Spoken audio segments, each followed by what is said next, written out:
Almanya'nın başkenti Berlin'de düzenlenen Geçmişe Dönüş etkinliğine Avrupa ülkelerinden Uygur çocuklar katıldı. Dünya Uygur Kongresi Araştırma Merkezi'nin düzenlemeleri kapsamında Almanya'da düzenlenen Geçmişe Dönüş etkinliğine İngiltere, Fransa, Belçika, Norveç, İsveç, Finlandiya ve diğer Avrupa ülkelerinden Uygur ana dil okullarında eğitim gören 26 Uygur çocuk ve ebeveynleri katıldı. Doğu Türkistan'da toplama kampları politikasına paralel olarak asimilasyon ve zorla çalıştırma siyaseti yoğun bir şekilde sürdürülüyor. Çin rejimi kamp dışındaki insanları halk arasında haşer adı verilen zorunlu çalışmaya tabi tutuyor. Çin kaynaklı sosyal medya platformlarında dolaşıma giren video kayıtlarında kamp dışında sözde serbest olduğu söylenen Uygurların polis gözetimi altında tarla ve ekinlerde fiziki çalışmaya zorlandığı gösteriliyor.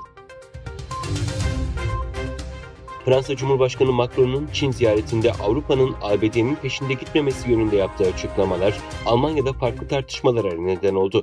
Tartışmaların Almanya Dışişleri Bakanı'nın Perşembe günü başlayacak ve 3 gün sürecek Çin ziyareti sırasında artarak devam etmesi bekleniyor.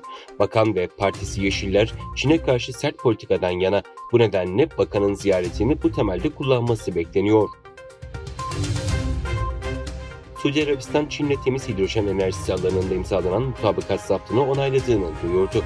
Bu kapsamda Suudi Arabistan Enerji Bakanlığı ile Çin Halk Cumhuriyeti Ulusal Enerji İdaresi arasında temiz hidrojen enerjisi alanında ve iki ülkenin vergi daireleri arasında işbirliği için imzalanan mutabakat zaptları onaylandı. Tayvan geriliminin ardından Pekin yönetiminin Tayvan'ın kuzeyinde 16 Nisan günü 27 dakika boyunca hava sahasını kapatacağı bildirildi. Tayvan Ulaştırma ve Haberleşme Bakanlığı Pekin yönetimini aldığı karar nedeniyle protesto etti.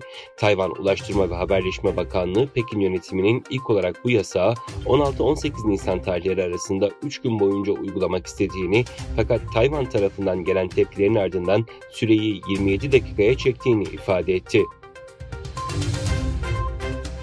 Litvanya Dışişleri Bakanı Çin'in yardımı olmadan Avrupa'yı savunabileceklerini belirterek yardım talep etmek yerine gücümüzü ortaya koymalıyız ve dünyaya Ukrayna, Avrupa ve ABD'nin Avrupa kıtasını güvence altına almaya istekli ve muktedir olduğunu göstermeliyiz.